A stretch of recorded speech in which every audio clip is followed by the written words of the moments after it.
Anjali, how are you? I'm really good. That's awesome. So Anjali, thank you to Coach David. Guys, this is Coach David, and Coach David has coached Anjali, and I met Anjali and her just awesome self just a few days ago. And so when I work with kids, I ask kids what they want to do and what their magnanimous dreams are. And Anjali, I want you, these are two women that have inspired me, and they also were champions in soccer. So I wanted you to meet them. Do you remember one of the things that I suggested, one of the greatest things that people can do in their lives? Ask for help? Yes, yes. That is one of the greatest skills on the planet. And you got a lot of attention because you spoke up and you shared what your goals and your dreams are. And that's something that so few people do, and even more so women. So do you remember one of my things that I was talking about women empowerment and how important it is for women to speak up and talk about what their goals and dreams are? Yeah, I remember. Awesome. So I got some of my biggest mentors on my wall right here. Shanda Sumter, Mel Robbins, Lisa Billiou. They're some of my women mentors. And now, if it's okay with you, I'd like you to be one of my women mentors. Is that okay? Yes. Awesome. So can you share with these two women that kind of what you shared with me on what your goal is and what your dream is? My dream is to play for USA Women's and win the World Cup. Yes. And those are awesome. yes, yes. And that's one thing that when I went to school, we watched the women's team of 1999 and they won a World Cup title. Have you, have you watched any videos of those women? No, but I watched Ricky. I watched the videos of 2019 and I have been inspired by Alex Morgan because I went to the World Cup final last year. Oh wow. Wow. Awesome. Well, these women, they grew up watching some of those women in 1999, just like you watched Alex Morgan in 2019. So I just wanted you to meet them, and maybe they can give a little bit of an introduction, and then I just want you to ask questions on how you can get better at soccer or life or as a woman thought leader or however that you think will benefit you, okay? Okay. Okay. So this is Amanda and Kate, and they are awesome. I'll let them take it over, but just give yourselves a little bit of your story, your history with soccer and empowering women that you've looked up to. So Anjali, my name is Amanda, and I went to college at Wake Forest University along with Kate and Ricky, Mr. Mendez, and played soccer there. And I did not play for the women's national team, but we played against a lot of the girls who did play for the women's national team. So we got to, by playing at Wake Forest, we got to play against a lot of the girls at UNC Chapel Hill, which is where the coach of the national team was for a long time. And we played against a lot of those girls that fed into that team. So I played club soccer all of my life. And those skills that I've learned in soccer have translated into my working life and my mom life. And now I'm a soccer mom. I am no longer playing soccer, but I am coaching soccer, and I am cheering for my kids, much like I'm sure your parents do. Kate? Yes. I'm Kate Parker, and played college soccer with Amanda, and she was my teammate in college. She was my roommate in college. She was my roommate after college, and now she lives like down the street from me. I can't get rid of her. And Amanda and I were the same year. Love soccer. I'm the same. I have two girls that play soccer. I still play soccer now. I mean, not right now during the pandemic, but prior to that. And I promise you the things that I learned from soccer. So I'm a photographer and an author. Here, I can show you. I am the author of a couple of books. So this is one. Athletic is the new strong is the new pretty. Yes. I'm looking forward to your girls in soccer book. That's this coming one. up August. Yeah. There you go. So this is coming out, and let me show you. Hold on, I gotta find her. But Amanda is in this book twice. So the things that I'll find it. Look, here's Amanda. That's soccer coach Amanda. Yeah. And then look who's on the next page. Just, equal soccer skills. Very equal soccer skills. Me and Carly are like this. That is, Anjali? Carly Lloyd? Yes, very good. Go ahead. I have a relation to that because I'm also reading a Carly Lloyd book right now. Nice. That's awesome. I love Carly. So like one of the things that I think is so important about soccer that I love so much is that, so when I was little, when I was your age, I was really loud and really aggressive and really pushy. And all of those things, like when we were younger, they didn't want little girls to be. They wanted them to be really nice and quiet and like compliant and do what, kind of just say yes. And I think if I didn't, all those things like loud, pushy, aggressive, they all made me a really good soccer player. And if I had not played soccer, I would have lost those things.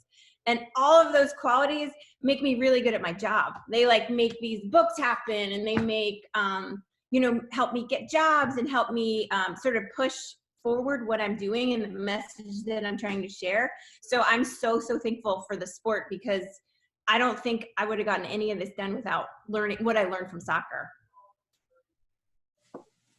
Okay. Pretty you write it down? Huh? Okay. Loud, push. Yep. Get a lot of yellow. I got a lot of yellow cards. Amanda. Thank you. At this age, I almost got a yellow card. What for? I was being really aggressive.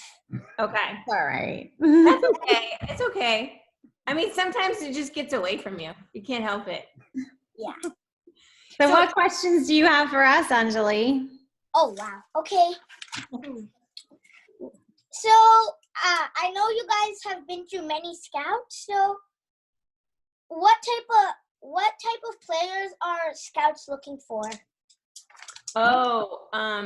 Good question. I have to tell you, Amanda and I actually got to see the national team practice, like warm up before a game. And, we've been around high level soccer for a really long time. I, and Amanda too, could not believe how intense their warm up before a friendly game. It wasn't even, it was just a she believes tour. It didn't even mean anything. These girls were going 100% during a warm up for a game that meant nothing. And like screaming and cursing when they would not make a shot in warm up, and just going 100% all of the time, wanted to win every single ball during this warm up, and like going hard against each other. I think that intensity and the dedication to the sport, and always having that sort of high level of intensity, even when it doesn't matter, was the thing that sort of shifted for me, that I was like, I did not play like that. And that's why these girls are, our national team are the best players in the whole wide world. Okay. So Anjali, to kind of add on to that, there's a lot of steps that you have to take before getting to the national team, right? One's just your age and your experience and things like that. So what is probably really good is to set goals and playing with that intensity that Kate is talking about for each of those to get you to that ultimate goal. Because you have a lot of steps you got to accomplish before that. So the first thing is kind of, as Kate was saying, playing so intense, but you're wanting to set your goal of making the best club team that you can make. And so whatever that club team is, and being the best player that you can be at that position. And if your coach who's on here says, hey, I know you've been playing forward, but I need you as an outside back because I want to have more of an attacking offense out of the back, and I need to switch you. You want to do that graciously and learn that new position, because as many positions as you can learn, it makes you more marketable as you get older. So scouts would look for that to say, oh, she's got speed up top and can play a forward position, but she also can play out of the back. She can play in midfield. She's got good controls in the center. So playing as many positions as you can and setting your goals along the way to make the best club team, make your middle school team, try and make your varsity team as young as you can. But that as long as you're getting as much playing time and touching the ball as much as you can along the way is going to make you the best player. So training with intensity, training as hard as you can, as often as you can. Because, Alex Morgan did not come out kicking a soccer ball when she was born. In fact, she didn't actually play soccer really until she was 13 years old. But she didn't just naturally become this. She trained very intensely in order to get those goals set. But you want to set small goals along the way. And that's most important. Then you got to go to college. Hopefully you're going to go to college. Very few players on the national team, didn't go to college. Lindsay Horan and being one of them, but most of them all go to college. So you want to go with a good college program. And in order to do that, you have to have good grades to get there, to get to a good program. So. Need. Good. And Anjali, when you're done writing that, so these girls are empowering me, and I got a good question to add to that. But when you start getting around your coaches and the people that care about you, one question that's always good to ask, what do you think I should do to improve? What do you think I should do to improve? Yeah. So the coaches, we may think we need to do this or that, but the coaches can tell us what we need to work on to get better. Okay. Yeah, Anjali, I want to add something to that, because one of my greatest regrets in my whole life is that my senior year of college, I had played in every single game up to my senior year of college. And the first game my senior year of college, I didn't play at all. And I sat on the bench and I pouted and I was mad. And I continued to pout and be mad, and I didn't do anything about it. And I thought my coach would be like, what's wrong with her? I should play her. But what I should have done, and what I wish somebody would have told me to do, is I wished I had said, I really want to play. What do I need to do to get better? Because a coach is going to want to reward somebody that's working hard. They don't want to reward somebody that's got a bad attitude.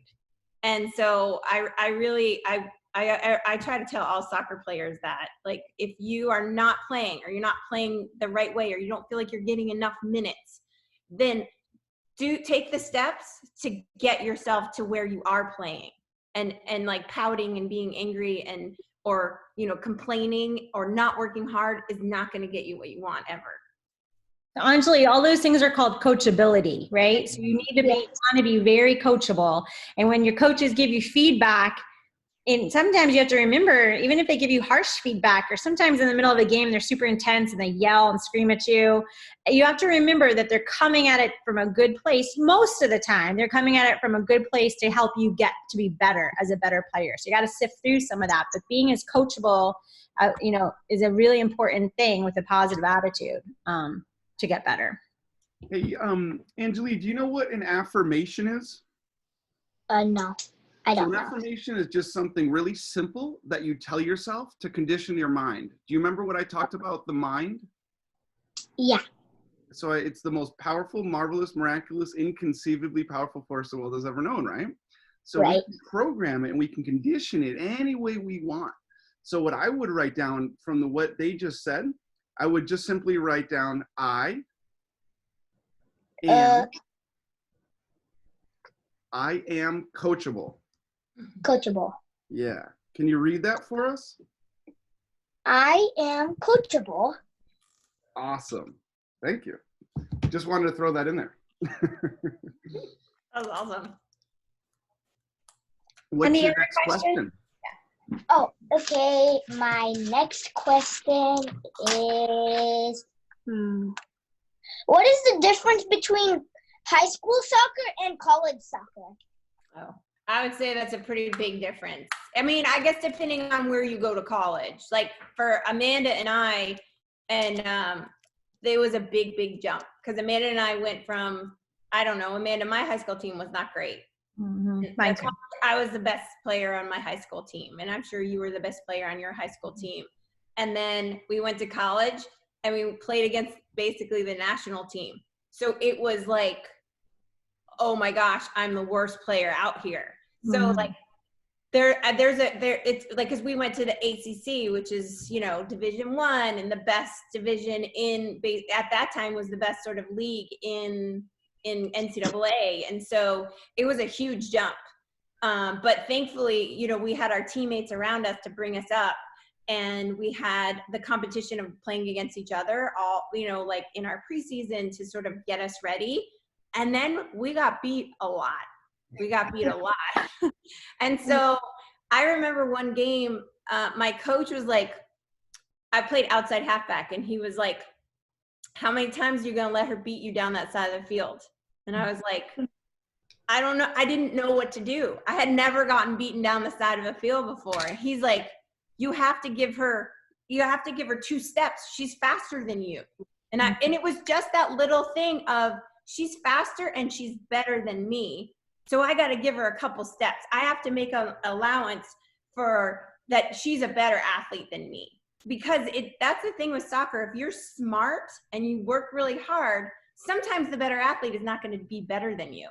So like, that's what you can control. You can't control your athleticism. You can work on it. You can make it better, but you can always control your knowledge of the game and your knowledge of like and your sort of like your soccer smarts and where you need to be on the field and what you can do to overcome whatever physical deficiencies that you have. If you're not good in the air, there's stuff you can work on. If you are not fast, there's stuff you can work on. If you are, you know, you can always like work on having a great throw-in. That's always a huge skill, you know? So just like you can ask your coaches, like, what are my strengths and can I work on those? And what are my weaknesses and how do I work on those? Okay. I got it. Good. Awesome. Another question? This is kind of a bonus question I didn't write. At my age, this is kind of like a juggling thingy. What type of juggles did I get? What should my normal juggling score be? Because right now it's 412. How old are you? 8.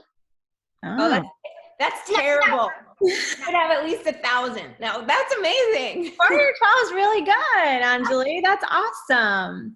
You know, we talked about it earlier. Is you want to, juggles are super important to understand, to having good ball touch, right? You're not juggling down the soccer field per se, but it allows you to have really good ball touch and touching that ball as often as you can. So 412 is awesome. And I don't think there's a right number that you should like, oh, okay, all of a sudden if I have this amount of juggles and all of a sudden I'm going to be this miraculous player. But getting as many as you can, setting goals for yourself and keep trying to beat those goals is awesome. We had a girl here in where we live playing within our club who probably had, I think Riley topped at 1,000 and she was at 10, and that was amazing. Yeah. 2,000, was it 2,000? That's what Ella said. Oh, 2,000 at 10. And it was like unbelievably, like we've never heard of that before. But she is out there training every single day, all of the time, super hard. And now she's got great rewards coming to her. She just turned 14. She's been training in the ODP program. And she's, you know, invited to national team camps and stuff. But again, she is training all of the time, as much and as often as she can. Not only with juggles, but just general touches and shooting and toko and everything else. Yeah, but I mean, honestly, the fact that you have that many juggles at 8, like said to me, if I was a coach, that you are dedicated, you're willing to work hard, and that you have amazing touch. Like that to me would be like, oh, that's awesome. I coach you. 9. Come play for us. Wait, Anjali, where do you live? I'm in San Diego. Oh yeah, terrible weather to play soccer, huh? No, it isn't. No, it is not. It is the best weather when your parents buy you a soccer goal and they care about you so much when you go to Coach David, and then Coach David takes you to Mr. Ricky Mendes, and then you get to meet Kate Parker and Miss Amanda, and then this just keeps on building up. Oh, yeah, you are in a good place. So wait, so your coach brought you to talk to Mr. Ricky Mendes? Yes. Yes. You know what, Anjali, you can just call him Desi. Just call him Desi. Everybody calls him Desi. We just call him Desi. You can call him Desi too. And oh my Anjali, gosh. what they said was so important. So I got another thing for you to write down.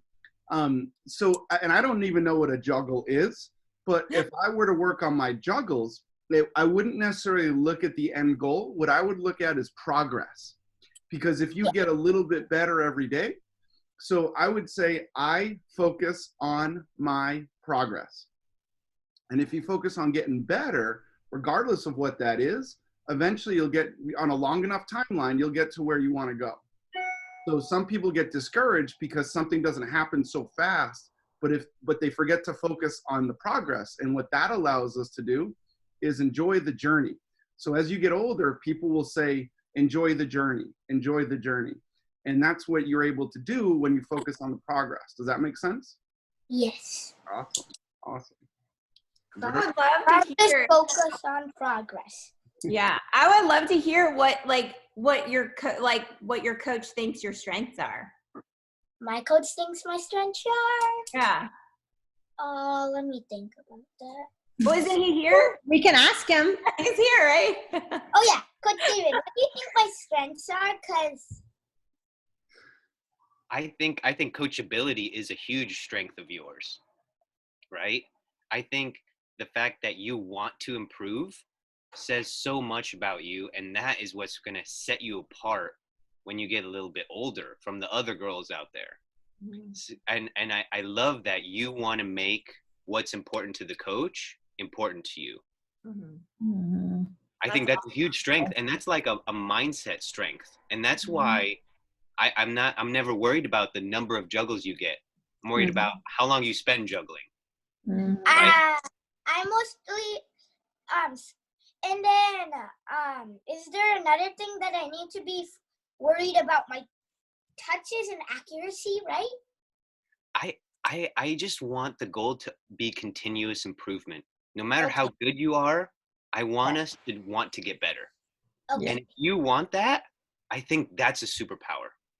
Instead of having mom or dad want that for you, or coaches want that for you. Mm-hmm.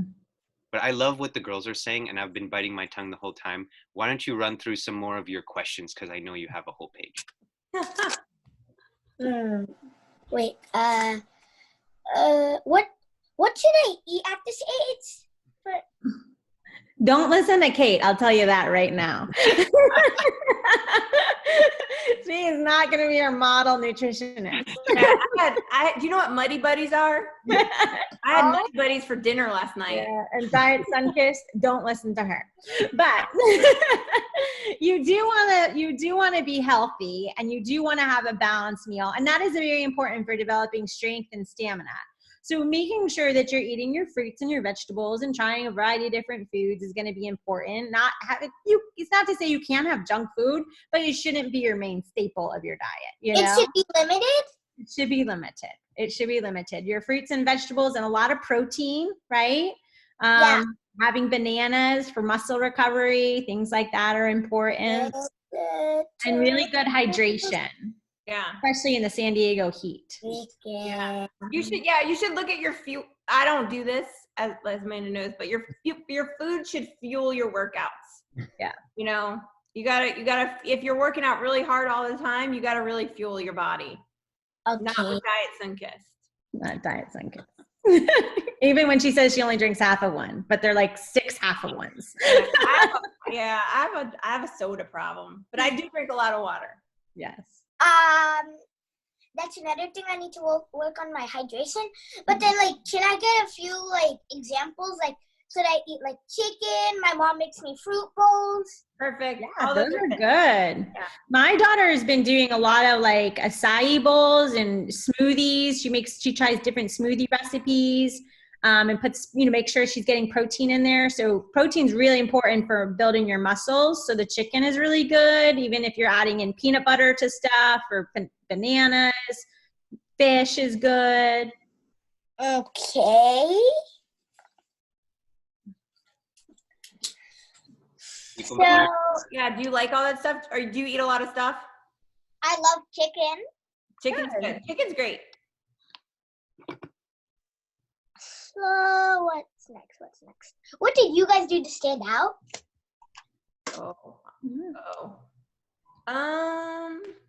You know, on the soccer field, for me, I don't think I was like that great an athlete, but I worked really, really, really hard. I did not give up.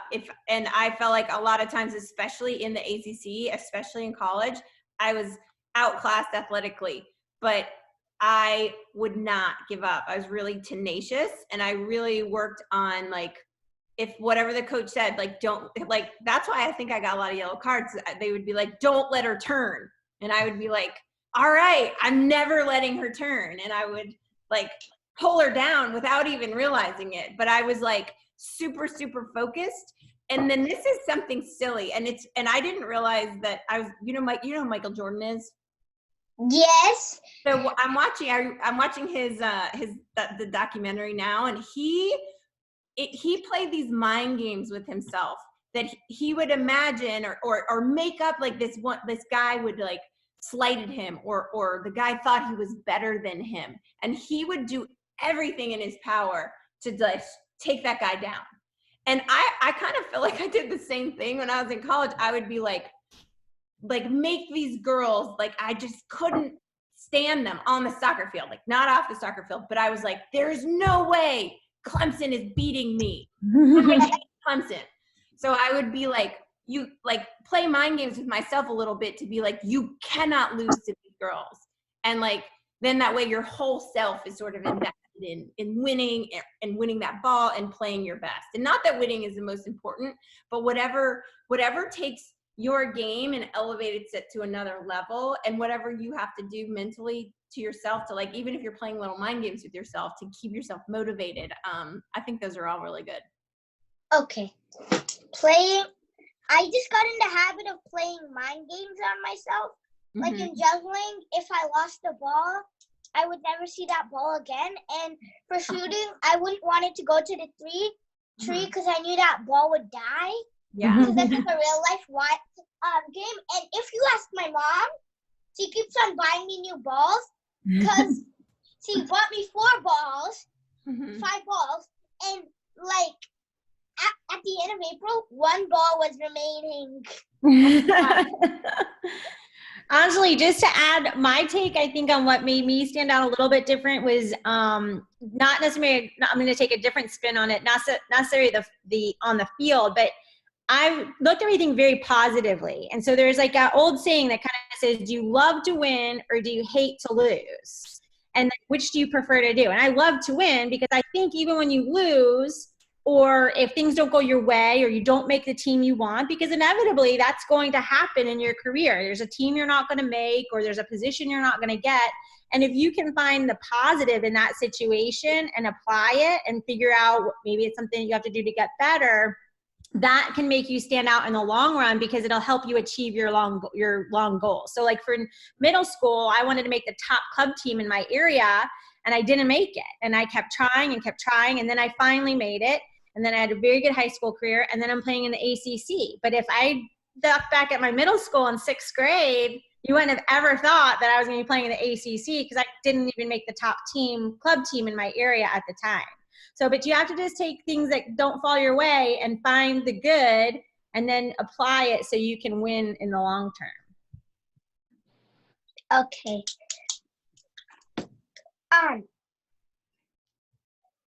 And also, is it okay if sometimes you can't control yourself? You can't control yourself, and then like you start getting angry on the field. Like this happens to me a lot. What should I do? Because sometimes at the beginning, I was trying so hard to get 100 juggles. Right after I got my April 100 juggles, I'm like, you have to get it again. And then I was getting so angry. I just went outside, and I would not allow anyone near me. What should I have done at that time? I mean, I have a temper, and I think a temper, as long as you can channel it, is a great tool. You like, but just shift it from negative into work. Like if you are angry that you got beat on a soccer field, go chase that girl down and get that ball back. Okay. And if you can't get your juggles, use that anger to just fuel you juggling and juggling and juggling till you get it. Like just take that fire and just put it into something positive. I think that's the best way. Oh, okay. I really am. So let's go to my question. Wait. How many times would you practice every day? It varies depending on your age and how much time. You also don't want to get burnt out. So it's good to do some other sports too.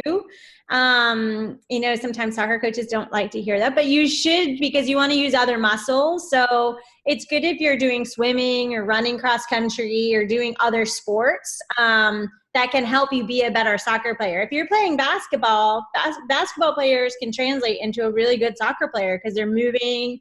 Tennis players the same. You have to see the openness, the open spaces on the court, and you have to have good footwork, which is what soccer requires. So playing other sports, especially at your age, is really important. And then as you get older, you'll train more and more in your sport. But there's always more risk for injury and things like that. So you have to take care of your body. By the time we were in college and preseason, we'd train 4 times a day in preseason.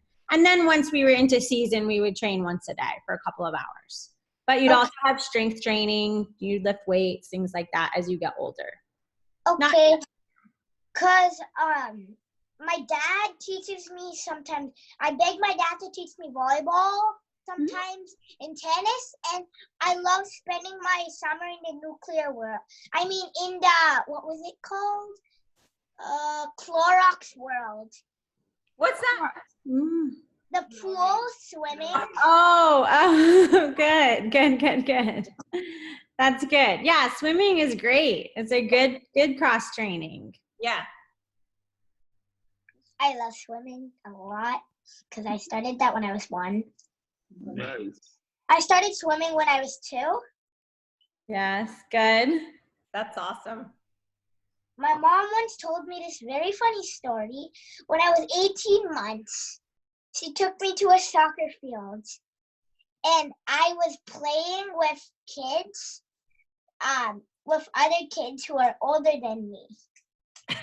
At 18 months? That's awesome. Yeah. Not afraid.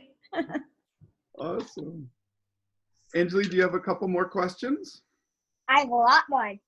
So okay, pick your top 2 or 3 questions, most important ones that you have to get answers for.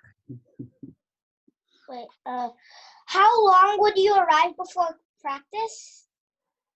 You always got to be early. I think usually 15 minutes at least early is good. You don't want to be late. And you need to have you want to be ready to go, hair and ponytail, shin guards on, cleats on, and ready to go 15 minutes before, I would say. Okay. Same thing as a game. Should I arrive an hour early for a game? Yeah. Well, whatever your coach says. Yeah, whatever the coach says. Whatever the coach says, and then I would add 15 minutes to it. Yeah, you don't want to be stressed running into the game. Mm-hmm. Okay. What do all 4 of you guys think? About what? That what time should I go? Should I do an hour and 15 minutes early before the game? Should I come an hour and 15 minutes early for the game, so I can get used to the pits? Should I do that? I would go whatever Coach David says. I would definitely, me personally, I would go at least 15 minutes before, but I like to go really early to get loose. But also it shows your dedication to your coach too. So I think there's nothing wrong, me personally, with going an hour before and just starting to get loose and everything like that. But you guys tell me what you think. Okay. I think the girls said it the first answer. They said whatever the coach said, and then go a little bit earlier. Yeah. Whatever the coach says, like if Coach Andy says be there an hour earlier. Yeah. If you're an hour early, late. You need to be a little bit earlier than that. If you're early, you're on time. If you're on time, you're late. And if you're late, you're not playing. Mm-hmm. Oh, okay. Okay? Okay, so. Okay, one more really important question.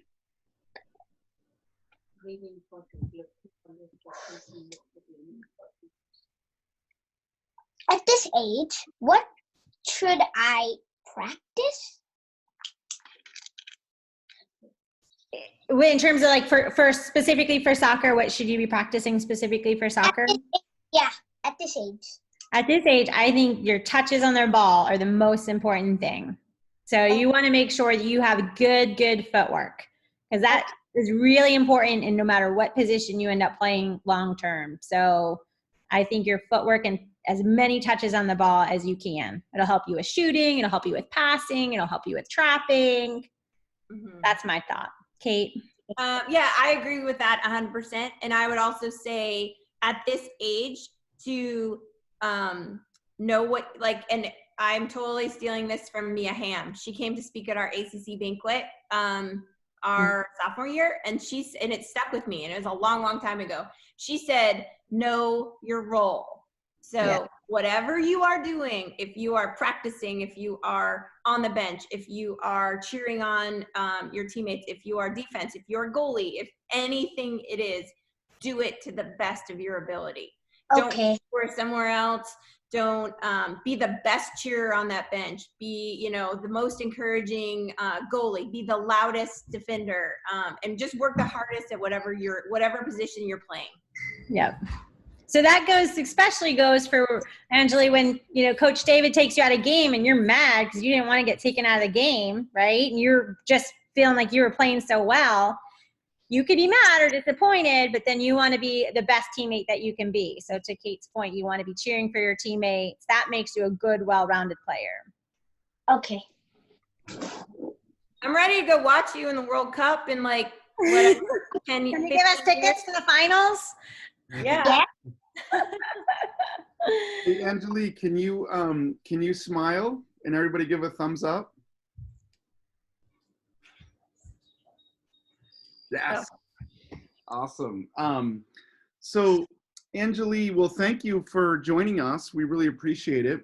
And what I would like to do is I would like to buy one of Kate's books for you, and maybe Kate and Amanda can sign it for you. Would that be cool? Yes, that would be amazing. Thank you so much. You bet. For your time and respect. Thank you. Okay. Yes. You made my day. You're the best. It was a good part of a highlight of our day. Thank you, Anjali. It was great.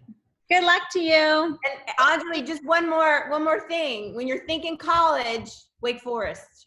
All right? Okay. Go deep. Go Deeks. Huh? I want to, and also I want to go to Stanford. Okay, that's fine if you're gonna. Yeah, That's all right. That's your second choice. It's the Wake Forest of the West Coast. It's totally One or the other. I know you guys went to South Carolina. I know Miss Parker went to South Carolina. No, Wake Forest. Oh yeah, Wake Forest. Yeah, Wake Forest. Yeah, and we played Stanford and they beat us. Sorry. I'm going to make a decision. Okay, I'm tiny right now, so I'll make that decision later. Okay. You're going to go to Stanford. You got to get good grades first and foremost, Anjali. That's a very important thing. So good to have both. Same with Wake. Wake too, sure. Okay, yeah. Anjali, keep playing hard and stay as enthusiastic as you are right now. It's inspiring. You're inspiring us. Yes. Awesome job, Anjali. And thank you, Amanda and Kate. What an awesome experience for me and for Anjali. So thanks so much for making the time. Yeah, absolutely. It's great. It's really nice to meet you guys. Yeah. This is awesome. All right. For the intro, Ricky. And hopefully we'll be in touch soon. Yeah, we'll be in touch. Awesome. Thank you guys so much. Thanks. Great. Bye, guys. All right. Bye. See you guys soon. Bye. Bye. Bye. Bye. Thank you.